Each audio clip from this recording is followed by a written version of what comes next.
All right. Just want to welcome everybody out today. This is Brad Wagnon. We're here for our Technology Thursday training. We're going to be using again gcflearnfree.org. As you can see on your screen there, it's gcflearnfree.org. You can go here for all sorts of free training for anything technical or any even everyday life sorts of things. You can see there's several topics down here that you can choose from. But today we're going to be talking about Excel. We're going to be doing Excel 2013. We're going to just be doing the basics. As you can see, there are several down here below the basics, more Excel training. So if you're interested in that, you can always come back and do the more advanced trainings. But we're going to focus on Excel basics today. And the first thing we're going to do is have a video. But Excel is a spreadsheet program that allows you to store, organize, and analyze information. While you may believe Excel is only used by certain people to process complicated data, anyone can learn how to take advantage of Excel. Whether you're keeping a budget, organizing a training log, or creating an invoice, Excel makes it easy to work with different types of data. So the first thing we're going to do is a video here, getting to know Excel.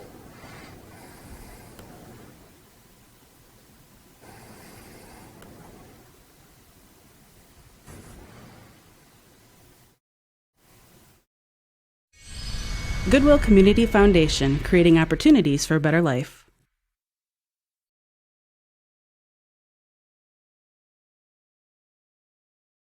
Excel 2013 is a spreadsheet program that allows you to store, organize, and analyze information. You can use it to create contact lists, budgets, invoices, and just about anything else you can imagine. When you open Excel, there's a good chance you'll be taken to the Start screen first. From here, you can access recent workbooks or create something new, either from scratch or from a template. In this example, we'll click Blank Workbook. Next, you might want to take a minute to explore the interface and make sure you know your way around. Why don't we begin with the ribbon, which is the collection of tools and features at the top of the screen. The ribbon is divided into tabs like Page Layout, Insert, and Home, so you can easily find what you're looking for. There are also commands on each tab that have been organized into groups. For example, if you look closely at the font group, you'll find it has everything you need to work with text, including options like bold, italics, font color, and size. Some groups even have an arrow in the bottom right corner that you can click to view even more commands. If you ever feel like the ribbon is taking up too much space, you can always hide or minimize it. All you have to do is click the arrow in the upper right corner, then choose the option you want. Also in the upper right corner is a place where you can access your Microsoft account. Here you can update your photo, manage your account settings, or switch to a different account altogether. You can even customize your copy of Excel to make certain commands more convenient. Take the Quick Access toolbar in the upper left corner. This area gives you access to frequently used commands like save and undo, no matter where you are in the ribbon. To add more commands, just click the tiny arrow next to the toolbar, then choose the ones you want. I'm going to add New and also Quick Print because I use both of these commands pretty frequently. Now let's take a look at the workbook itself, sometimes referred to as a worksheet or a spreadsheet. In this example, I've opened an order list that I'm working on. Every worksheet contains cells, columns, and rows for entering data, plus the formula bar for working with your data. If you need to scroll up or down or even side to side, you can use the scroll bars here and here. In the bottom right corner, you'll find several tools that let you change the way your worksheet is displayed. Here's what they look like up close. To zoom in or out, click and drag the zoom control. The number next to the slider will tell you what the zoom percentage is. You can also switch between different worksheet views using the 3 commands here. Normal is selected by default. This mode is great for everyday tasks like entering and editing data. Page layout shows you what the worksheet will look like on the printed page. You can also add headers and footers here. Page break preview makes it easy to change the location of page breaks in your workbook. This can be especially useful if you're printing lots of data. Last but not least, I'd like to give you a quick tour of the Backstage View. You can get there by clicking the File tab. Just look for it on the far left of the ribbon. Here you can access all kinds of information related to your current workbook and more. This includes commands like New, Open, Save, and Print. All you have to do is click an item, and it'll open in the right pane. This makes it easy to find what you're looking for and review your options all in one place. That covers the basics of Excel 2013. Now that you're comfortable with the interface, including the Backstage View, the ribbon, and the work area, you're ready to start your first worksheet.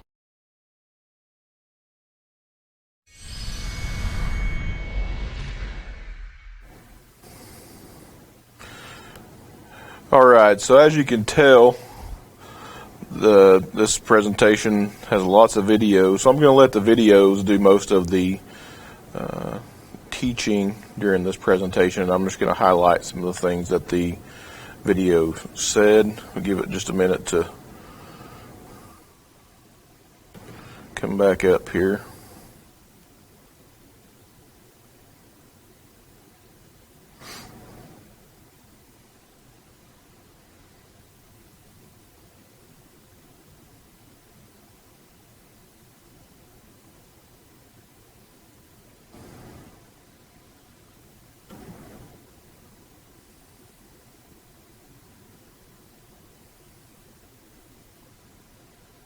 There we go. So that video was getting to know Excel. Excel 2013 is similar to Excel 2010. So if you had Excel 2010, you should see that it's pretty familiar. When you open an Excel 2013 for the first time, the Start screen will show up, and that's where you can choose a template, access things that you've recently edited. It's going to look like that right there. You can locate and select a blank workbook to access the Excel interface. You could click the buttons to access the quick access toolbar, and that way you can customize the things that you want to put in the toolbar as the video talked about. So working with the Excel environment, if you've previously used any Excel, you'll be familiar with the features like the ribbon, the quick access toolbar, and as well as the Backstage View. Excel uses a tabbed ribbon system instead of traditional menus. The ribbon contains multiple tabs, each with several groups of commands, as you see there below. The Home tab, which is right here, gives you access to the most commonly used commands for working with data, including copying, pasting, formatting, and number styles. The Home tab is selected by default when you go to open your Excel workbook. The Insert tab allows you to insert charts, tables, and other things into your workbook. The Page Layout tab allows you to change the print formatting of your workbook, margin width, page orientation, and to access the themes. This will be helpful when you're preparing to print your workbook. The Formulas tab gives you access to the most commonly used functions and formulas. The formulas and functions is something that we're not going to get into a whole lot during this training, but there are trainings below this one that talks more about formulas and functions, but the Formulas tab is where you access that. The Data tab helps you filter information. Can be especially helpful if you have large amounts of data. The Review tab allows you to access editing features, including comments, track changes if you're collaborating on workbooks with other people. The View tab allows you to switch between different views, freeze panes for easy viewing. This will also be helpful when preparing to print. The design tabs will appear on the ribbon like tables and pictures. These tabs contain special command groups to help you format items as needed. Certain programs, such as Adobe Acrobat Reader, may install tabs on the ribbon. These tabs are called add-ins. To maximize and minimize the ribbon, you can click the thing there with the arrow pointing to it. Ribbon display options are in the upper right corner of the ribbon.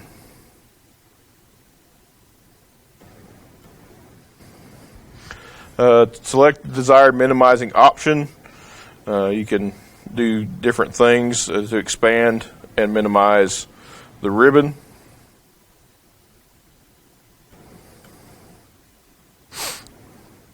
There's some things there to learn more about custom tabs that are in later trainings as well.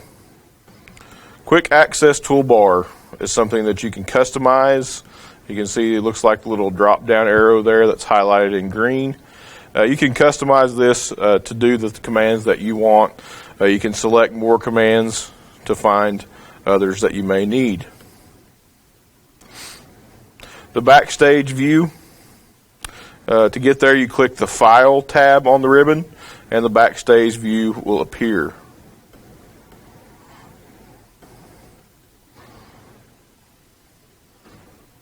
You can click several of these here. You can return to your Excel spreadsheet with this one.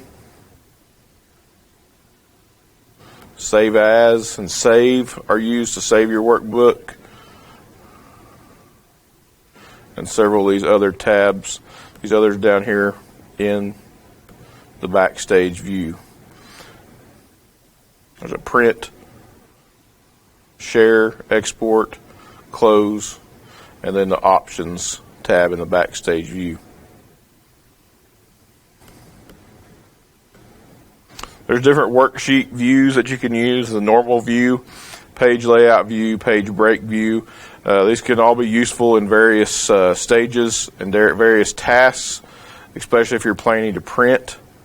To change worksheet views, you got to locate and select the desired worksheet view command, the bottom right-hand corner of your spreadsheet. As you can see, there's a normal view, page layout view, and a page break view.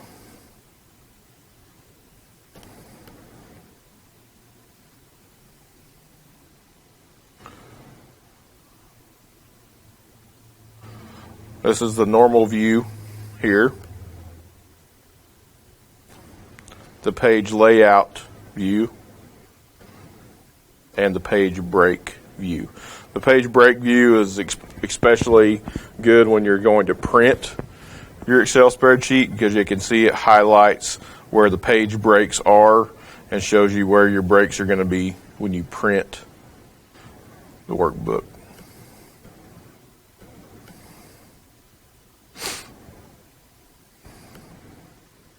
So we're going to go on to creating and opening workbooks.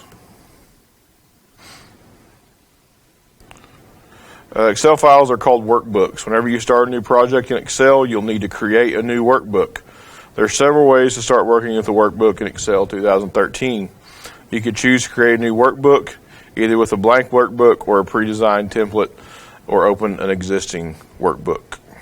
We're going to watch the video here about creating and opening workbooks.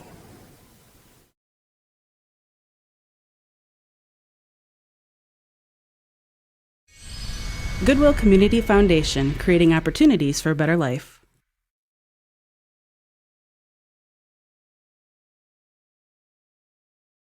In Excel, most new projects begin the same way, with creating or opening a new blank workbook. All you have to do is go to the Backstage View and choose New. If you prefer to start from scratch, go ahead and click the thumbnail that says Blank Workbook. But you can also start with a template. You'll find them in the very same place in the Backstage View. A template is a file that comes with its own design and sometimes even complex formulas or formatting. They make it easy to create professional-looking workbooks without a lot of time and effort. You can browse the ones you see here, or you can search for something specific. If you see a template you like, just click to view a preview, then click the Create button. Opening an existing workbook is also very easy. Again, you'll want to go to the Backstage View, but this time click Open in the left pane. If the document you're looking for is something you've worked on recently, it might be listed under Recent Workbooks. In fact, you can pin certain workbooks here so you always have access to your most frequently used files. All you have to do is mouse over the file, then click the pushpin icon. To unpin it, click the icon again. You can pin as many workbooks as you want. If the file you're looking for hasn't been opened recently, just look to the other options. For example, under SkyDrive, you can access files that are saved online to your SkyDrive account. Under Computer, you can access files that are saved locally. All you have to do is click Browse, then select the workbook you want. When you're ready, click Open, and the workbook will appear. Now you know how to create and open workbooks in Excel 2013.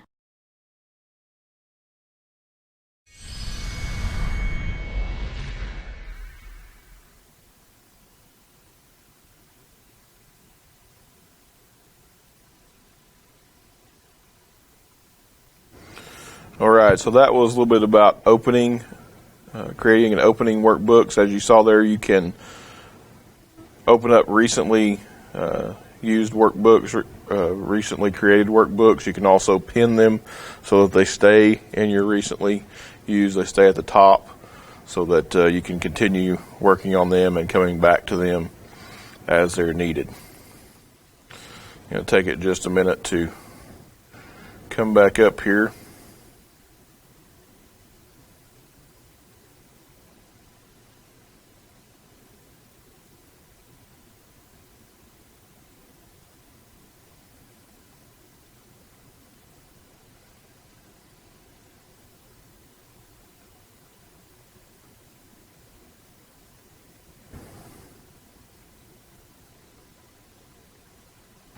It's having a little bit of trouble refreshing, looks like.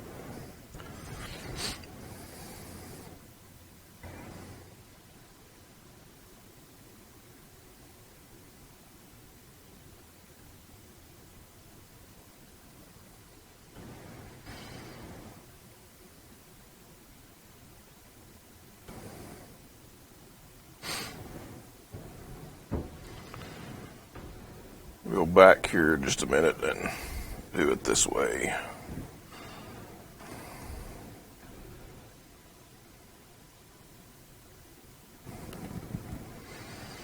Having trouble refreshing.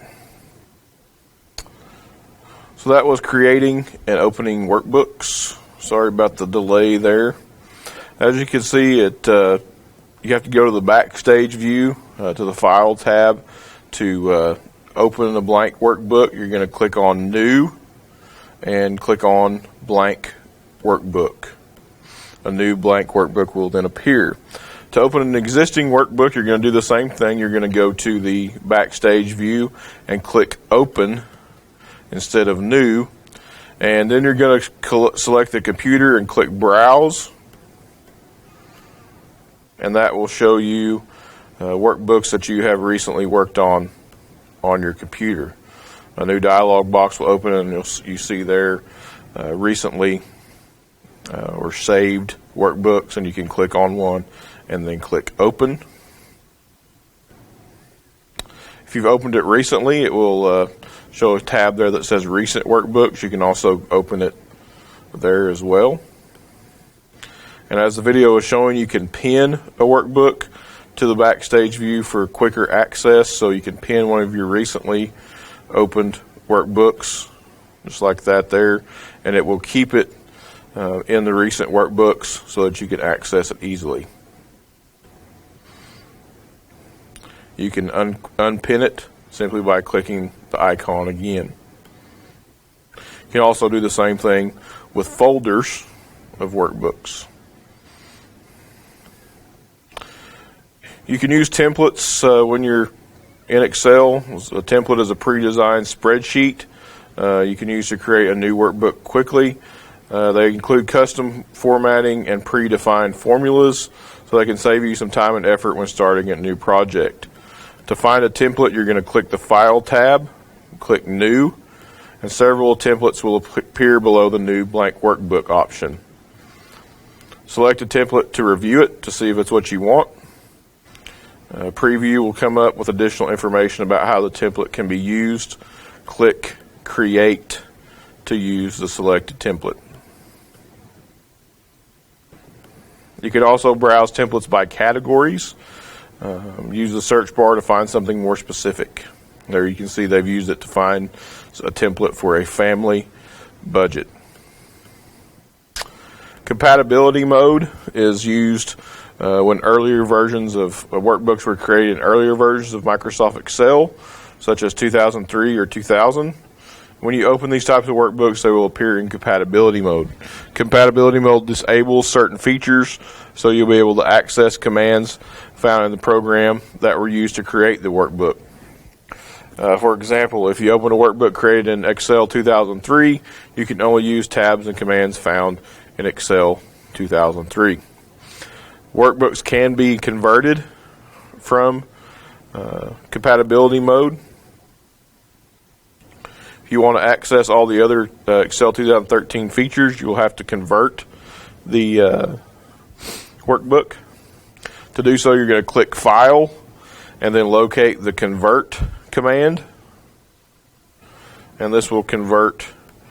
The Save As dialog box will appear, and you're going to select the location where you want to save the workbook and a file name, and click Save, and that will save it as the current version of Microsoft Excel.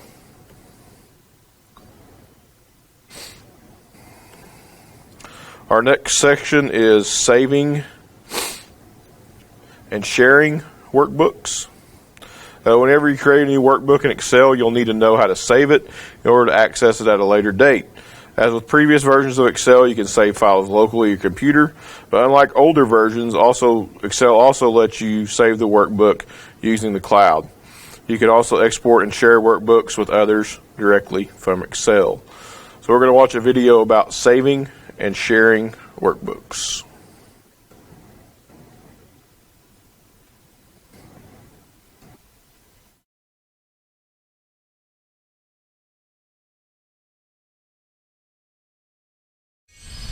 Goodwill Community Foundation, creating opportunities for a better life.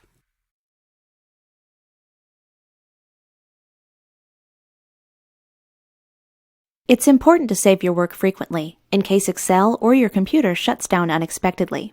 But there's more than one way to save in Excel 2013. You can also save and share your workbooks online, so you can collaborate with other SkyDrive users. We'll take a look at the regular save command first. You'll find it on the Quick Access toolbar. Just click, and if it's a new workbook, you'll be taken to the Backstage View. Here you can save the workbook to SkyDrive or your computer. In this example, we're going to choose Computer. Then click Browse to choose a location. Next, enter a file name for the workbook and click Save when you're done. Now you can save anytime as you continue to work. All you have to do is click the Save command on the Quick Access toolbar again. If you want to save a different version, maybe in a different location or with a different file name, you can go to Save As in the Backstage View and follow the same steps. As you can see, the selection defaults to SkyDrive. If you primarily save workbooks to your computer, you might want to change the default setting so Computer is always selected. To do this, click Options in the Backstage View. Then click Save in the left pane, and check the box that says Save to Computer by default. When you're done, click OK to close the dialog box. If you ever forget to save, or if Excel crashes while you're working, not to worry. The Auto Recover feature saves a backup copy of your workbook automatically. To recover a file that was lost without saving, all you have to do is reopen Excel. The Document Recovery pane should appear on the left. Here you can access any auto-saved versions of the file. By default, Excel autosaves every 10 minutes. So if you're working on something for less than 10 minutes, you may not be able to use this feature. Next, I'd like to show you how to export your file to an alternative file type. You can access your options in the Backstage View under Export. PDF is a good choice if you need to send a file to someone who doesn't have Excel. This format will make it possible for them to view but not edit the workbook using a free program that anyone can download. Under Change File Type, you can access several other formats depending on what you need. For example, if the person you're sharing with has Excel, but it's Excel 2003 or earlier, you'll need to send them a 97 to 2003 workbook instead. Finally, let's take a look at more ways that you can share by going to Share in the Backstage View. Here your choices will vary depending on whether or not the file is saved to your SkyDrive account.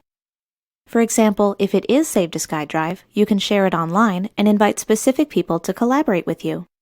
This lets you work on the exact same file with friends, coworkers, and other SkyDrive users so you don't have to keep track of multiple versions or pass the workbook back and forth.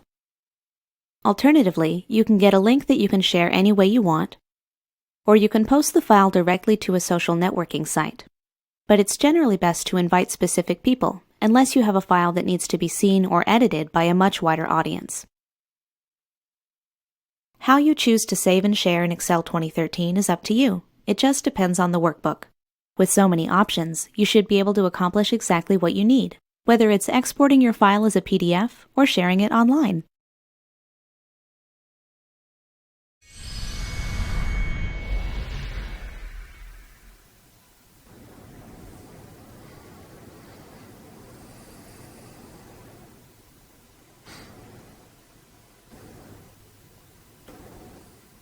All right, that was on sharing, saving and sharing Excel workbooks.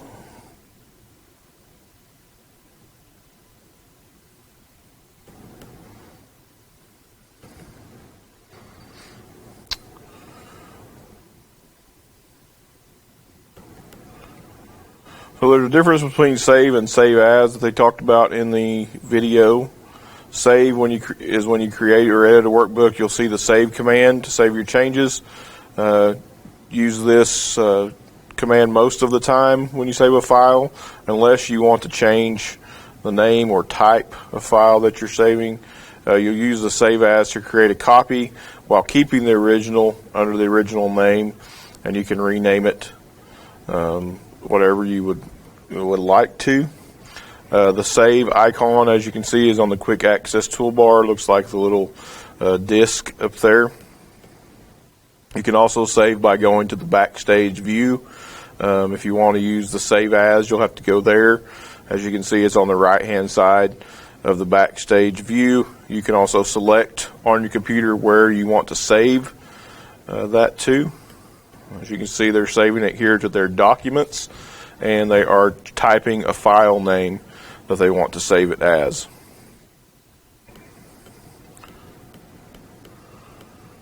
You can also use save as to make a copy and rename it to something else.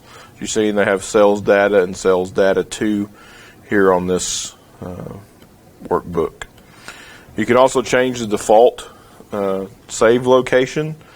If you don't want to use something that's on the cloud, you can save it to a place on your computer.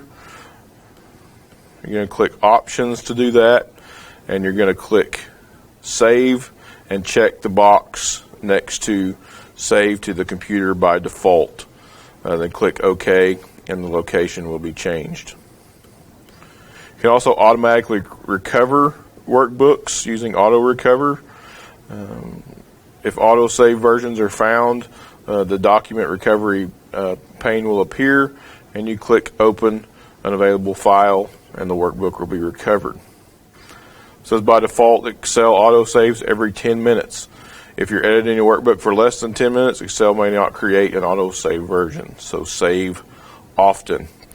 If you don't see the file you need, you can browse all the auto-save files from the Backstage View. Just select the File tab, Manage Versions, and Recover Unsaved Workbooks.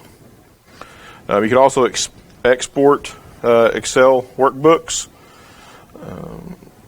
There may be times when you need to use another file type, such as a PDF or an earlier version of Excel, and it's easy to export your workbook from Excel into a variety of file types.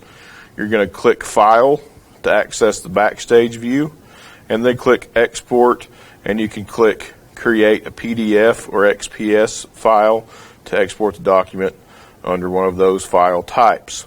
The dialog box will appear, and you can either rename or keep the file name that you had and click Publish. By default, this will only export the active worksheet, and we'll talk about worksheets here in just a minute.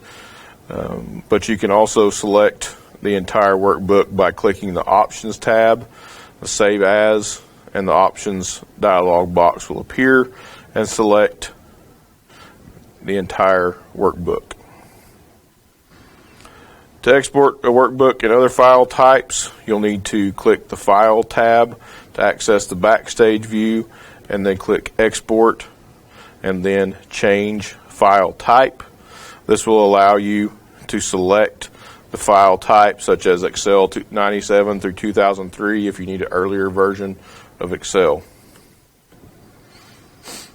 Then you'll just click Save As, and again the dialog box will appear. Pick where you want the document to be saved, a name, and Save. You can also use the drop-down menu in the dialog box to pick the type of file you want to save. You can also share and collaborate on Microsoft Excel workbooks. To do so, you're going to click the File tab, access the Backstage View, and click Share. The Share pane will appear. You can click Invite People to type people's names or email addresses that you want to invite to collaborate. You can do several things like get a link to share, or post on social networks, or email to other people.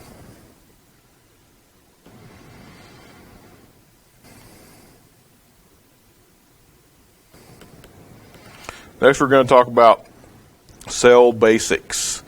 Cells are the information that's entered in the content of your Excel workbook. Cells are the basic building blocks of a worksheet. You'll need to learn the basics of cells and cell content to calculate, analyze, and organize data in Excel. So here's a video on cell basics.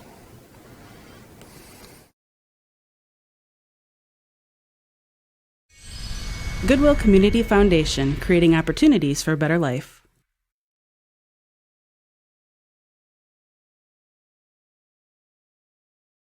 Every worksheet contains thousands of cells where different columns and rows intersect. You'll need to know how to work with these cells in order to enter and edit data. Every cell has its own name based on its location, sometimes called a cell address. In this example, the cell I've selected is where column D and row 6 intersect, making the cell address D6.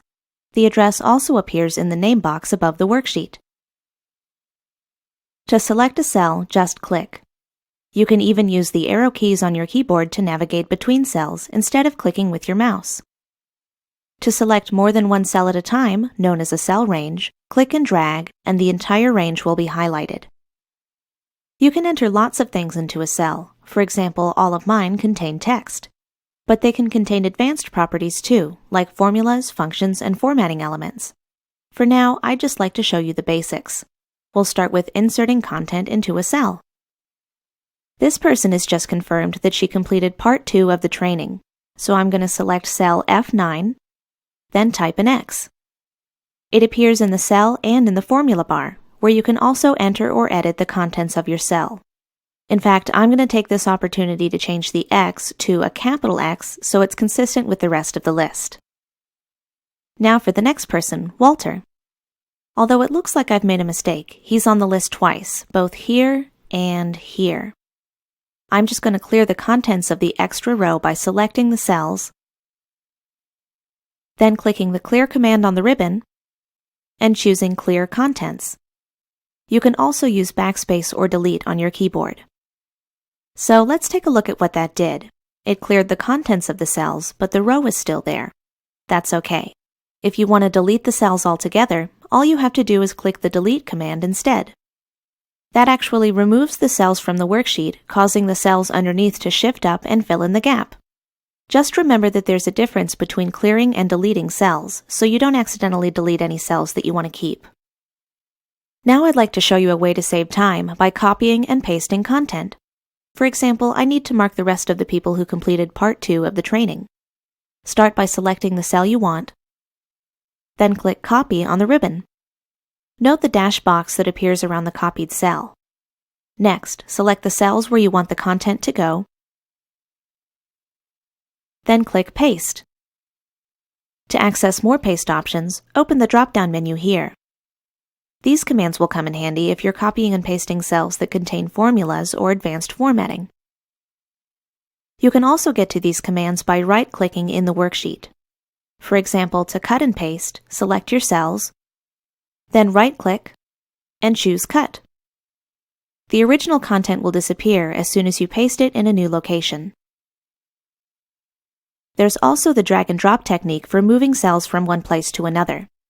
To drag and drop, start by selecting your cells, then place your cursor on an outside edge. As you can see, it turns into a symbol with 4 arrows and a pointer. Now click, hold, and drag the cells where you want them to go, then release your mouse. There, that's much better. To mark the rest of the people who've completed Part 3, I'm going to use one of my favorite techniques, filling in cells with the fill handle. You can fill vertically or horizontally by selecting the cell you want to use, then clicking and dragging the square in the bottom right corner. The fill handle can also be used to continue a series, for example, numbers, dates, and other information that's listed in sequential order. See what happens when I use the technique on my header row? It continues the series up to Part 6. Excel is actually pretty good at filling in certain types of data automatically. Take the new Flash Fill feature.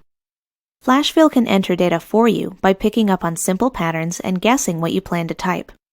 In this example, we'll use the feature to enter each person's first initial and last name, which will serve as their username. Flash Fill eventually figures out what I want and uses the data in the first name and last name columns to complete the series. All you have to do is press Enter to confirm, and the data will be added to the worksheet. Finally, in workbooks with lots of data, I sometimes have trouble finding a specific word or phrase that I know is in there somewhere. The Find feature can help by searching the workbook for you. Just click Find and select on the ribbon. Then choose Find, and type the word or phrase you're looking for. When you're done, click Find Next in the dialog box. If the word or phrase is found, the cell containing it will be selected. At times, you may find that you've made a mistake throughout your workbook or you need to swap a certain word or phrase for another. For that, you can use the Replace feature instead. I actually need to change the name of this department from Accounting to Finance. To continue, go ahead and click Replace, and it will jump to the next instance automatically. If you want to skip the current instance without replacing it, click Find Next instead. Alternatively, to replace every instance without having to review each one, click Replace All, and the entire workbook will be updated. Now you know the basics, including insert and delete, cut, copy, and paste, and other time-saving techniques. Everything you need to work with cells in Excel 2013.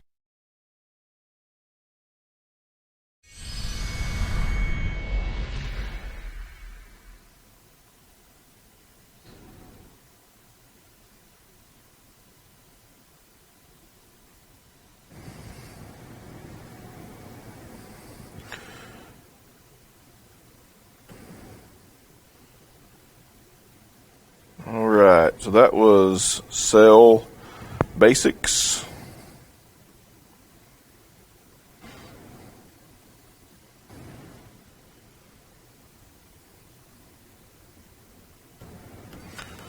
So cells are the thousands of rectangles that make up your Excel worksheet. They're different rows and columns, Columns are identified by letters, A, B, C, so forth, while rows are identified by numbers. Each cell has its own cell address based on its column and row. So as you can see, column C, row 5 is C5. You can select multiple cells as well, which is called a cell range. There you see some examples of that. A1 through A8, A1 through B8, using the colon to separate as the cell range. To select a cell, you just click on it. The border will appear around it, and then you can input your data. You can also use arrow keys to navigate the cells. To select a cell range, you click, hold, and drag the mouse until the cells you want are highlighted. Release the mouse to select the desired cell range, and the cells will remain selected until you click on another cell in the worksheet. Any information you enter in the spreadsheet will be stored in a cell. Each cell can contain different types of content: text, formatting, formulas, and functions. Different formatting attributes will change the way the cells look, the way that the information is displayed. For example, percentages can appear as 0.15 or 15%. You can even change the cell's background color. Cells can contain formulas and functions that calculate cell values. As you can see, they're using a sum formula to calculate the values in a certain cell range. To insert content, click a cell to select it and type the content in the selected cell, then press enter on your keyboard, and the content will appear in the cell and the formula bar. You can also input and edit cell content directly from the formula bar. To delete cell content, select the cell content you want to delete and press the delete or backspace key on your keyboard. To delete cells, you can delete whole rows or column of cells. You select the cells you want to delete and then click the delete button from the home tab on the ribbon. Delete cells, as you can see there. The cells below or beside will shift up or to the side. You can also copy and paste cell content. Select the cell you want to copy. Click the copy command on the home tab or press Ctrl-C on your keyboard. And then select the cell you want to paste the content to. The copied cells will now have a dashed box around them. Click paste, and the content will be pasted into the selected cells. You can also do the same thing to cut and paste cell content. To cut the cells, you're going to click the cut command on the home tab or press Ctrl-X on your keyboard. Select the cells where you want to paste the content. You see it'll appear with a dash box, and click paste or Ctrl-V on your keyboard. The content will be removed from the original cells if you choose cut and pasted onto the selected cells. To access more pasting options, there's a drop-down arrow on the paste command. And this will give you several options, such as keeping the source formatting, keeping formulas, and things of that nature. You can also drag and drop cells to move their content. As you select the cells you want to move, hover the mouse over the border of the selected cell until the cursor changes to the cross,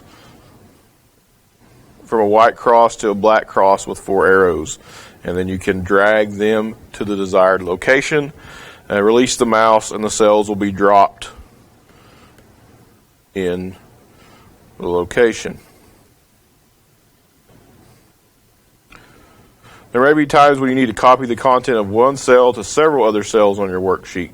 You could copy and paste, but this will be time consuming. Instead, you can use the fill handle to quickly copy and paste to adjacent cells in the same row or column. So you're going to select the cells containing the content you want to use. The fill handle will appear as a small square in the bottom right corner of the selected cells. You can see the orange arrow there pointing to that. Click, hold, and drag the fill handle till all the cells you want are selected, and release the mouse, and it will add them to your selected cells. You can also continue a series with the fill handle, such as numbers or days of the week.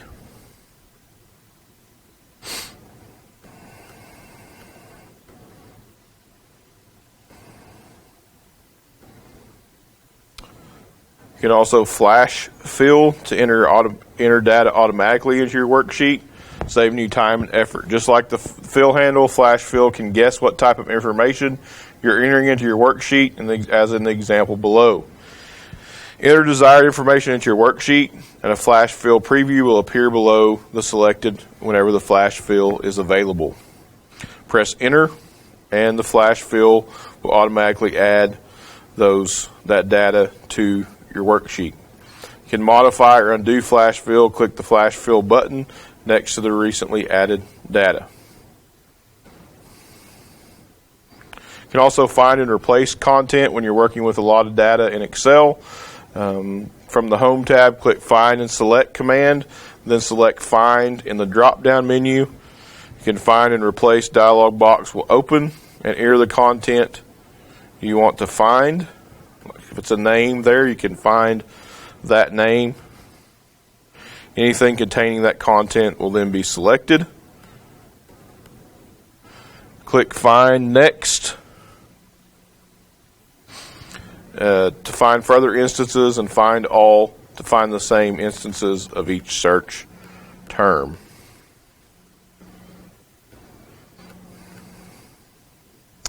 To replace cell content, at times you may discover you repeatedly made a mistake throughout the workbook, such as misspelling someone's name. So you can replace cell content by doing the Find and Select, and then clicking the Replace from the drop-down menu.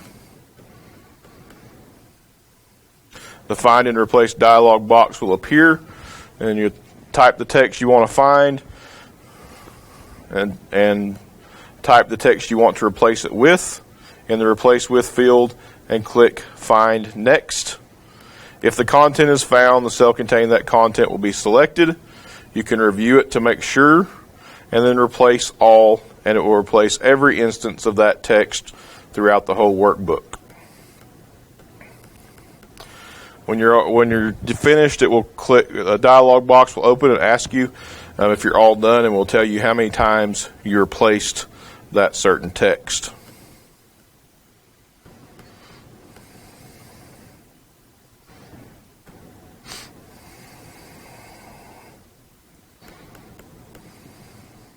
Next, we're going to do modifying columns, rows, and cells. By default, every row and column of a new workbook is set to the same height and width. Excel allows you to modify column width and row height in different ways, including wrapping text and merging cells. So we're going to watch a video about modifying columns, cells, and rows.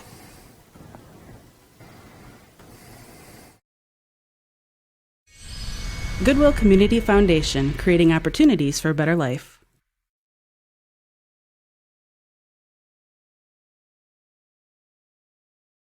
In Excel, every workbook is different. That means you may want to modify certain things, like the size and layout of your cells, to better fit the data you're working with. This column has been resized, for example, but not quite enough. Most of the text is still getting cut off. I'm going to increase the width a little more by positioning my mouse over the line in the column heading, then clicking and dragging it to the right. Another option is to auto-size the column. This will automatically adjust the width so it fits the contents of the cells exactly. Just double-click the line instead of dragging it. Now the column is perfectly sized to the text. Rows work the same way. You can adjust them manually or auto-size them to fit the height of your text. Sometimes it's useful to be able to resize all of your cells at once. In this example, I'd like to make all of my rows the exact same height. To do this, click the Select All button in the top left corner.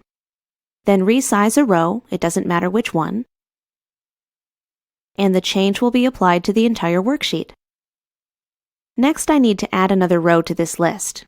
I'd like to put it in between row 4 and row 5. To add a new row, all you have to do is select the row heading below where you want the new one to appear. Then click the Insert command.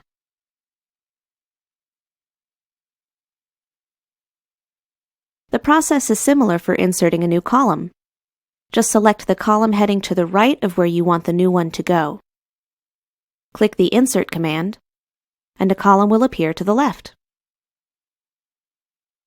Deleting columns and rows is just as easy. First, select the column or row you want to delete. Then click the Delete command. The column or row will be deleted, causing the other cells to move and fill in the gap automatically. Just remember that there's a difference between clearing and deleting. Deleting cells removes them from your worksheet. Clearing just removes the contents. You can also move a column or row to a different location. In this example, we'll move a column.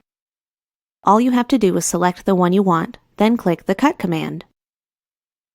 Next, select the column to the right of where you want the column to be moved. Click the Insert drop-down menu on the ribbon, then choose Insert Cut Cells. Another useful technique for rearranging data is the ability to hide certain columns or rows. For example, I don't really need to see these 3 columns right now. I'd rather focus on the customer's email addresses. If we right-click, then choose Hide from the menu, the columns temporarily disappear. To unhide them, select the columns on either side of the ones that are hidden, then right-click again, and choose Unhide. Let's fast forward to the finished worksheet. Next, I'd like to take a look at wrapping text, which is one way of addressing cells that contain more text than they can actually display. For example, I'd like to resize my column of addresses to about half its current size, but still be able to see the contents. We can do this using the Wrap Text command on the ribbon. As you can see, this displays the text on multiple lines. Now for the finishing touch, combining the cells in the top row so the title of my worksheet can be centered in a single large cell. To do this, select the cells you want to merge, then click the Merge and Center command. There, that's perfect. To access more merge options, open the drop-down menu here. You can merge across, creating merged rows instead of a single large cell if you have multiple cells selected. You can also merge without centering, or split your cells up again. The best way to learn about merging cells, wrapping text, and working with columns and rows is to practice. So the next time you're using Excel, look for ways that you can customize your worksheet to better fit your data.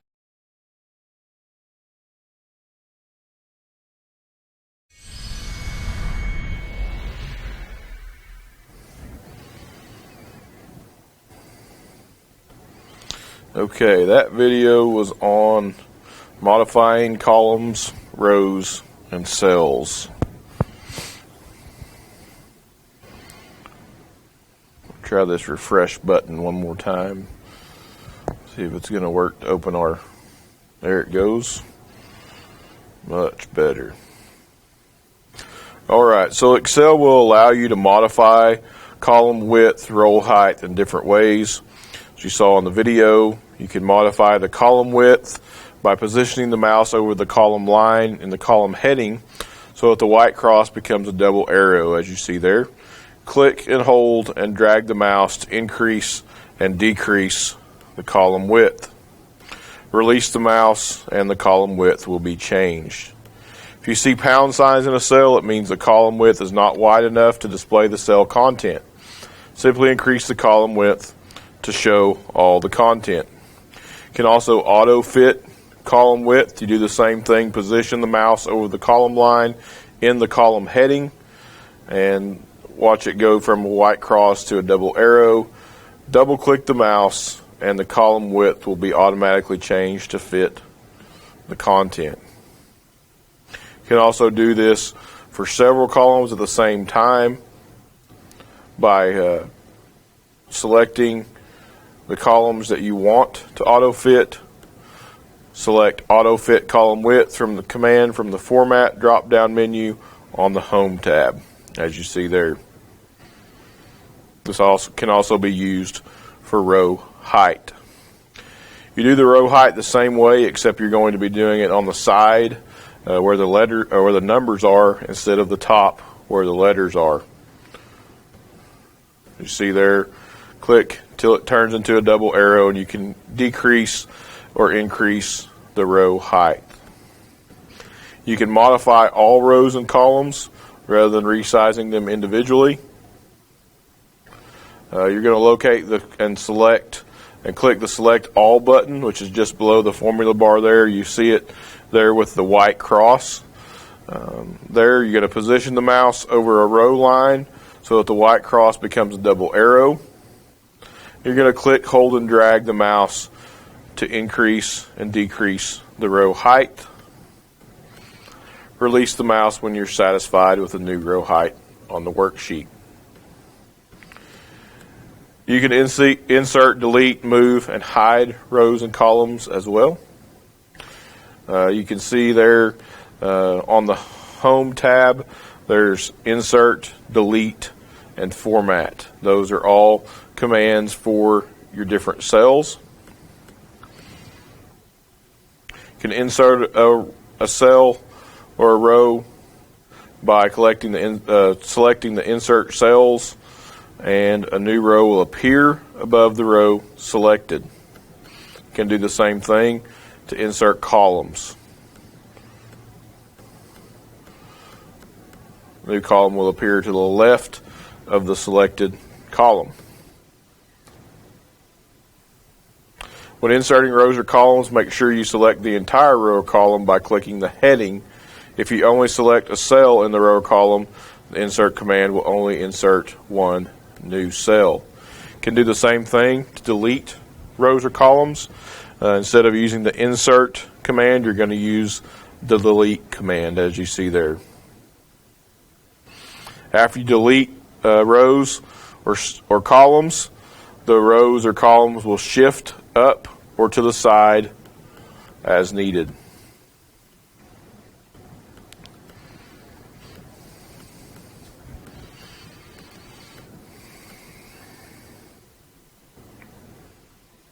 It is important to understand the difference between deleting a row or column and simply clearing its contents.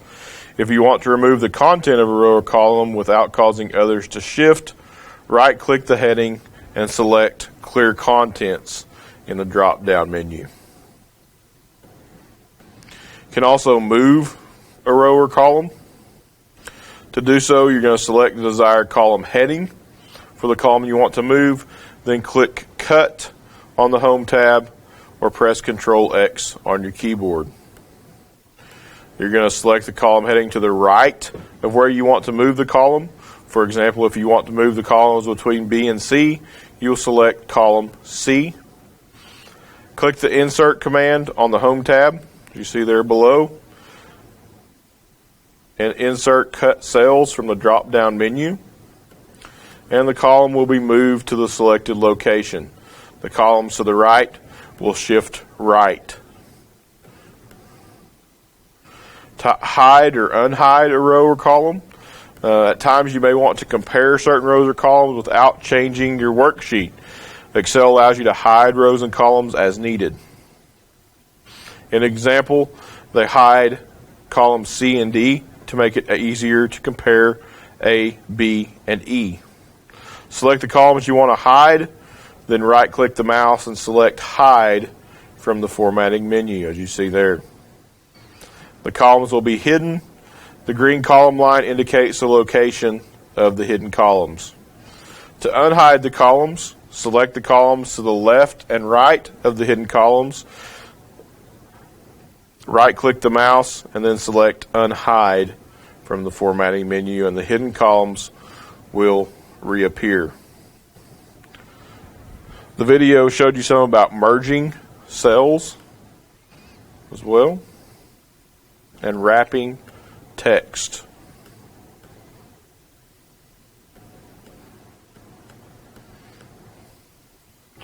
Here's an example of merged cells. As you see, they made the cells without any lines there.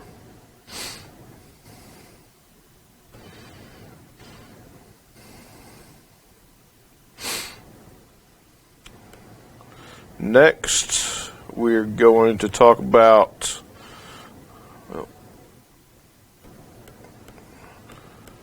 formatting cells. All cell content uses the same formatting by default, which can make it difficult to read a workbook with a lot of information. Basic formatting can customize the look and feel of your workbook, allowing you to draw attention to specific sections and making your content easier to view and understand. You can also apply number formatting to tell Excel exactly what type of data you're using in the workbook, such as percentages and currency. So here's a video for formatting cells.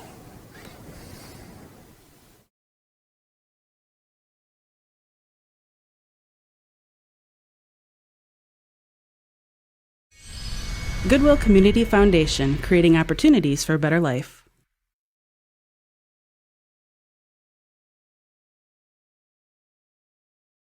In Excel 2013, the look and feel of your worksheet has a lot to do with the formatting choices you make.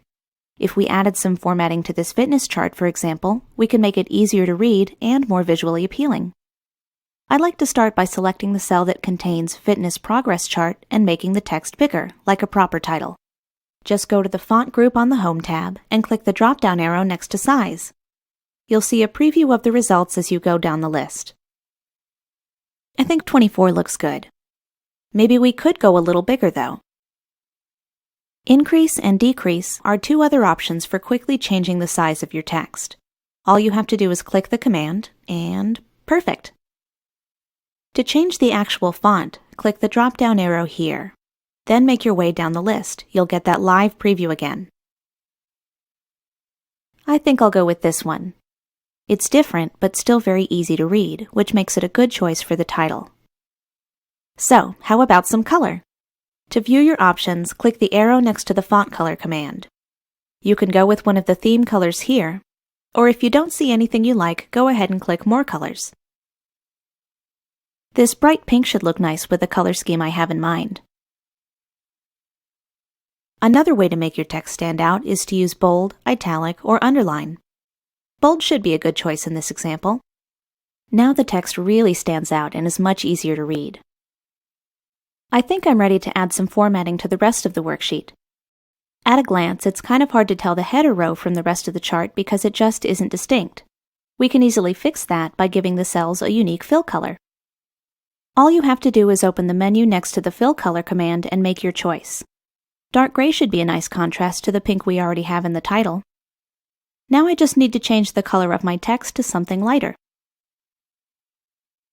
You can also use cell styles to quickly apply different formatting to your workbook. Let's give it a try on the rest of the chart. When you're ready, click the Cell Styles command. Then mouse over the styles for a preview, and click the one you want. As you can see at this point, adding a fill color to a range of cells causes the lines in between to disappear. I'd like to change that by adding borders to the entire chart. Click the drop-down arrow next to the Borders command and you'll find lots of different options. For example, you can add a top and bottom border, a thick outside border, even different line colors and styles. For a border that goes around the outside and in between the cells, choose All Borders. I also want to show you how to change the placement or alignment of your text using the options in the Alignment group. In addition to left, center, and right, text can also be aligned to the bottom, middle, or top of the cell. Aligning the text in the middle center should make the chart nice and easy to read. Finally, one of Excel's most useful features is its ability to format dates and numbers for you automatically. For example, it would help me to know not only the dates that I took these measurements, but also the days of the week. All you have to do is click the drop-down arrow next to the number format command, then choose a format. In this case, we'll choose the long date. You can accomplish lots of things with date and number formatting. Take this column of percentages, just numbers with a decimal place. Switching to the percentage format will instantly display them properly. There we go! What a big difference formatting can make. Not only does my worksheet look better than it did before, it's also easier to review the data.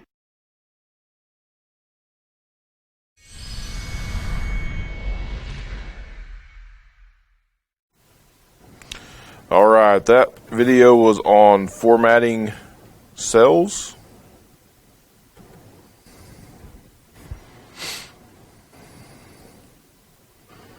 Get it to reload and refresh here, and we'll talk a little bit about formatting cells.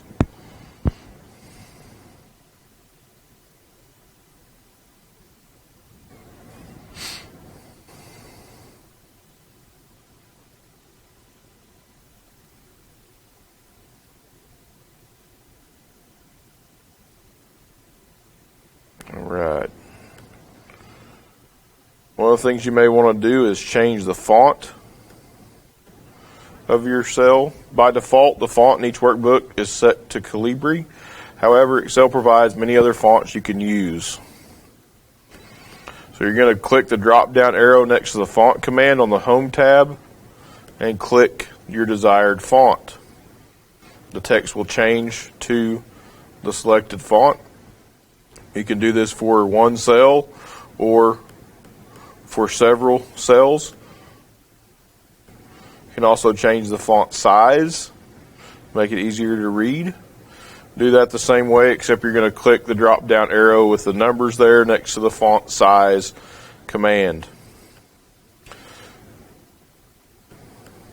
There's also increase and decrease font size commands next to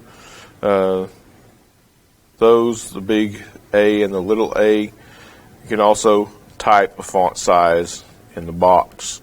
You can also change the font color. You'll see there's a drop down arrow next to the font color command. It looks like the letter A with the color underneath it. A lot of times that color will be black. But you see there you can choose different colors for your font as well. If you want more colors, you can select more colors at the bottom of the menu, and that'll give you more color options. You can also bold, italicize, and underline your font. There you see the bold, italicize, and under commands on the Home tab. You can also press Control B, Control I, or Control U on your keyboard to do those three things. I apologize for the fast scrolling on some of these. You can also align text differently in the cells. By default, the text will be aligned to the bottom left of the cell. Any numbers will be aligned to the bottom right. You can change the alignment by selecting the cells you want to modify. Select one of the three horizontal alignment commands on the Home tab. You see them there. And here they're choosing to center align. And the text will realign horizontally. You can also change the text alignment vertically. Select the vertical alignment commands on the Home tab. And again, they're going to select center or middle align. And as you see there, it realigns the text to the very center of the cell. You can also use cell borders and fill colors to create clear and defined boundaries for different cells. As you see there, you can click the cell that you want to modify, click the drop down arrow next to the border command, which looks like a square with a cross in the center, and you can click which borders you want. A selected border style will appear. You can also draw borders and add fill colors to make things easier to read. The fill color command looks like the little paint bucket on the Home tab. As you see there, you can fill different cells to make them easier to read or highlight them. There's also a cell style command. Cells, instead of doing it manually, you can use pre-designed cell styles to do these things. You see there on the Home tab the Cell Styles command, and you click the desired style from the drop-down menu to accent the cell in the way that you would like. You can also format text and numbers in your cell, such as dates, times, decimals, percentages, and currency, and there's several more. Again, you're going to select the cells you want to modify. Click the drop-down arrow next to the number format command on the Home tab. Desired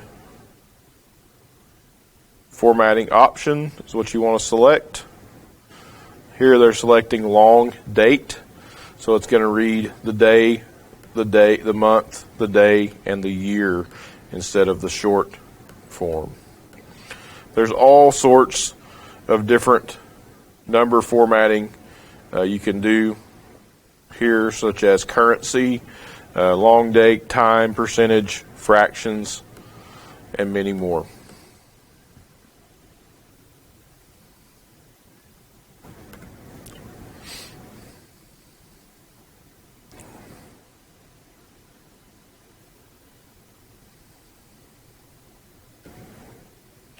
All right, next we're going to go to Worksheet Basics. We've got 3 more here. Every workbook contains at least one worksheet by default. When working with a large amount of data, you might want to create multiple worksheets to help you organize your workbook and make it easier to find content. You can also group worksheets to quickly add information to multiple worksheets at the same time. So here's our video on Worksheet Basics.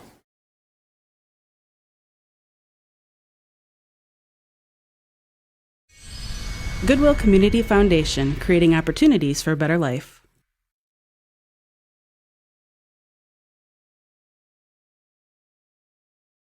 By default, when you create a new workbook in Excel, it contains one worksheet called Sheet 1.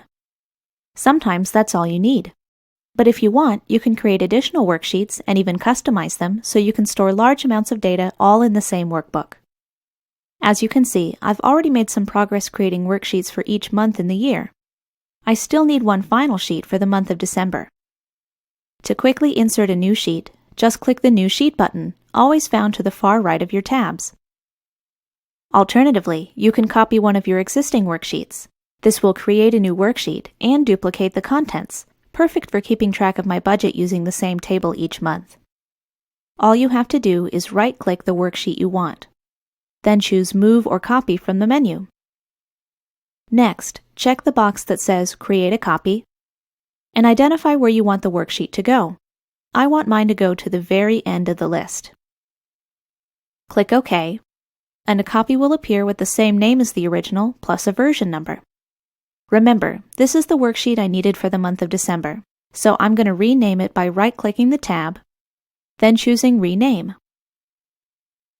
When you're done, click anywhere outside the tab to deselect it, or press Enter on your keyboard. I'm also going to update the worksheet itself. Next, I'd like to review the rest of my worksheets and make sure everything is in order. It looks like some of them need to be moved. To do this, just drag and drop the worksheet tabs into place.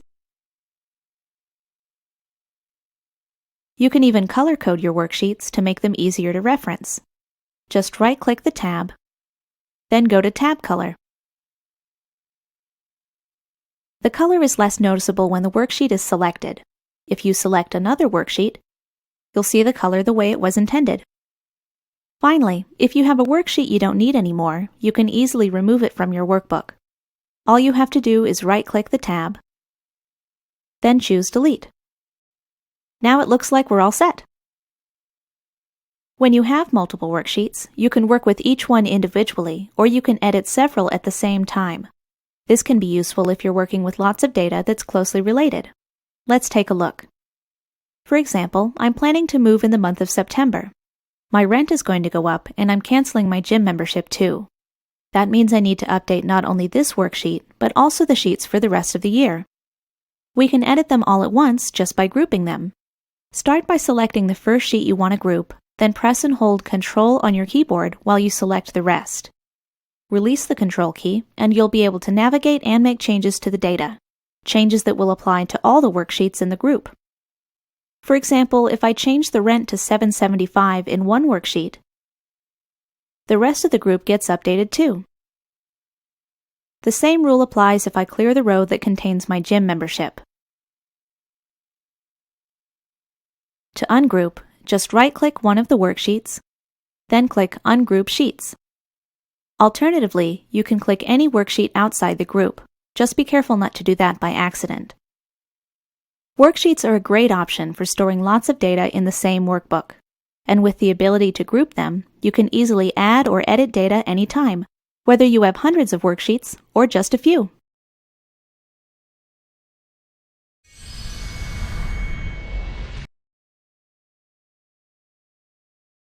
Worksheet Basics.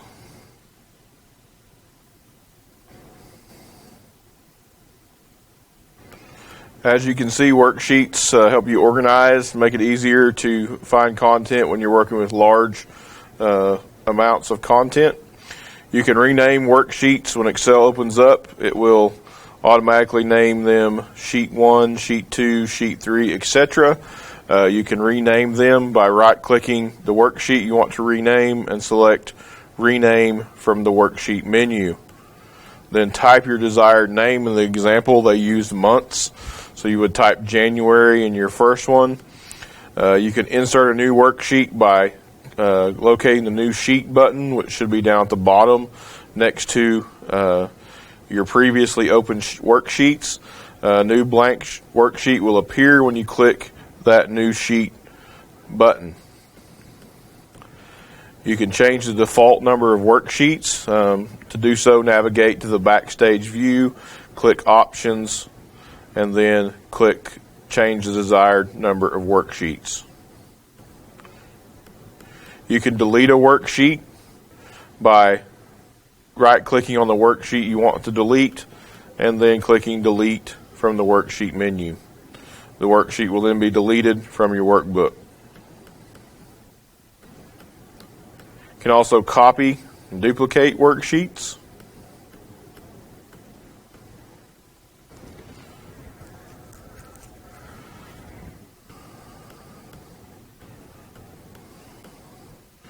You can move worksheets by clicking on the worksheet. A cursor will become a small worksheet, and then hold and drag the mouse until the small black arrow appears. You can change the worksheet color, tab color, to highlight a certain worksheet. You can also group and ungroup worksheets.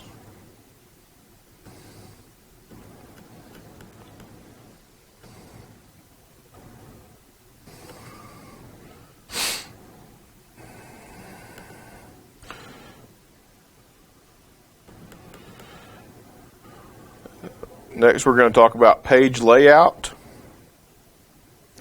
Many of the commands you use to prepare your workbook for printing and PDF export can be found in the Page Layout tab. Here's our video on the Page Layout tab. Goodwill Community Foundation, creating opportunities for a better life.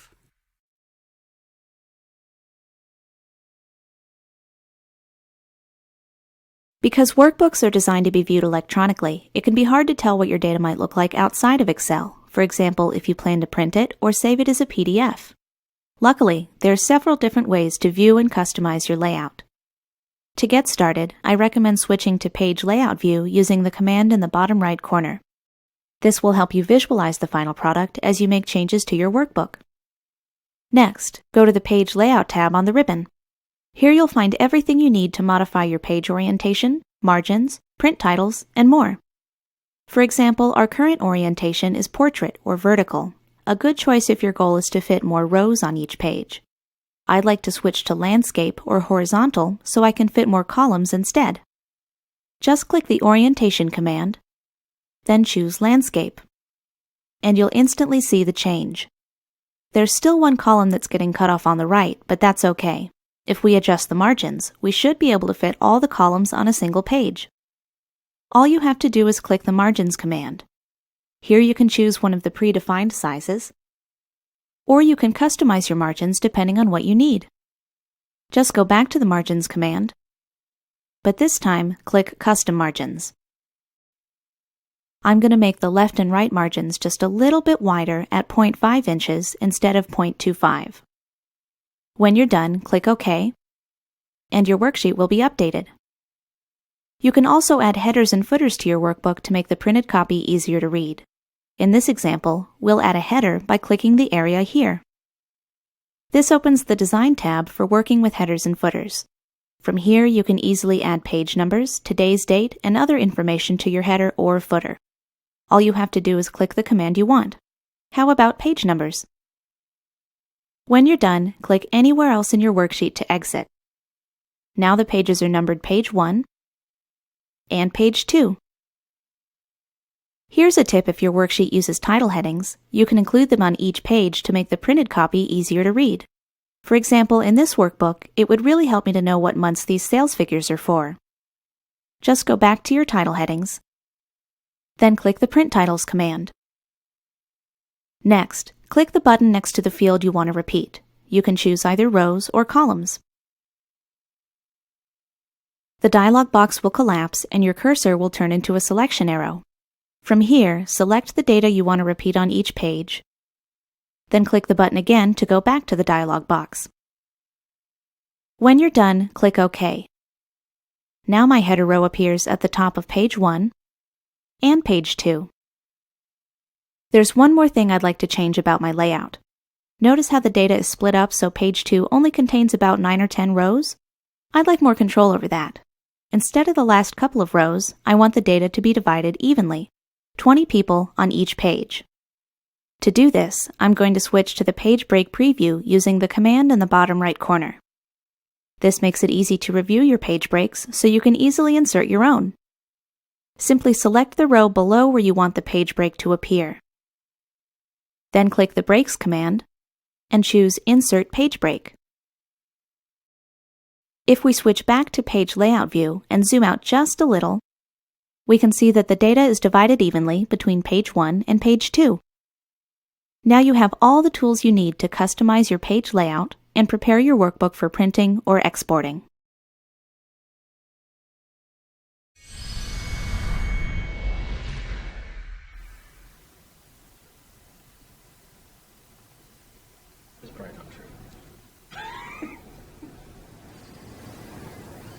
Okay, that was our video on page layout. For the sake of time here, I'm going to have to go on to printing because I want to make sure that you guys know how to print your Excel worksheet, workbook, because that's probably one of the more difficult things, getting it to print exactly the way that you want it to print. So we're going to go on here to this last module on printing workbooks. There may be times when you want to print a workbook to view it and share your data offline. Once you've chosen the page layout settings, it's easy to print a workbook from Excel using the print pane. So here's our video on printing workbooks.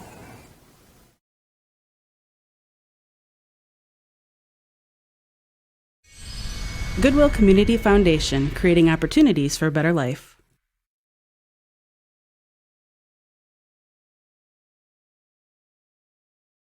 Workbooks can be used completely electronically, but sometimes you need to print them too. It's important to understand the basics of printing, plus the other things you have control over, like what parts of the workbook to print and more. You'll find everything you need in the Backstage View under Print. Here you can adjust your settings, see a preview, and print your workbook all in one place. Now you could just enter the number of copies you want and click the print button right away. But if you want more control over the finished product, you might want to take a look at the options below.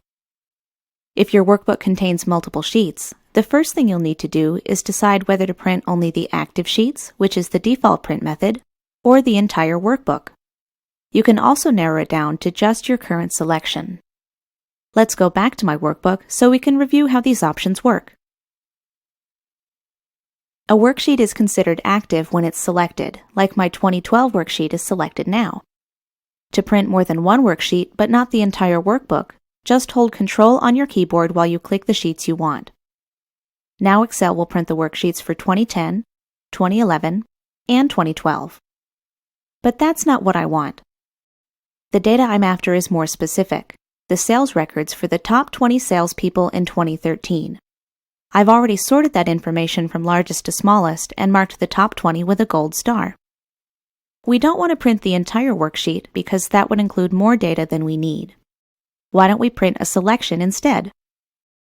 Start by selecting the data you want to print, including if you have one. Then go back to the print pane in the Backstage View. Watch the print preview closely and you'll notice it changes when we switch from Print Active Sheets to Print Selection. Now only my current selection appears on the printout, the top 20 salespeople for 2013. I do see some other things I'd like to address now, starting with the way the data fits on the printout. Right now, the last column is getting cut off because there isn't enough room on page 1. We can probably fix that by adjusting the scaling of the worksheet. Just open the menu here, and you'll find several different options to choose from. If we choose Fit Sheet on one page, Excel will shrink the printout to just the right size so it fits on a single sheet of paper. This can be a great way to condense your worksheet, but be aware that the text will become harder to read the more you scale it down. I think I'll switch back to no scaling, and to make the data fit, I'll adjust the margins instead. You can use the menu here to choose one of the predefined sizes, or you can click the Show Margins button in the bottom right corner of your preview.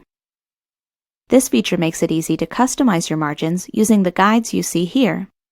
I'm just going to make them a little narrower by clicking and dragging. And now we can see all 8 columns without scaling the size of the worksheet. There are still several other options in the print pane that let you control collating, orientation, and paper size. But I think I'm happy with my worksheet the way it is. When you're ready, go ahead and click the Print button at the very top of the pane. Now you just have to wait for your worksheet to finish printing.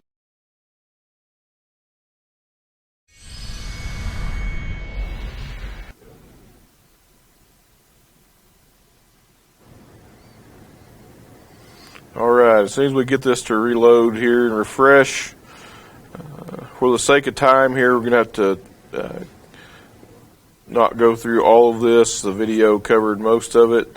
Again, you can always go back to these trainings at gcflearnfree.org. As you can see, there's a lot to learn about Excel and about all the other topics they have on here. So please go back and do that.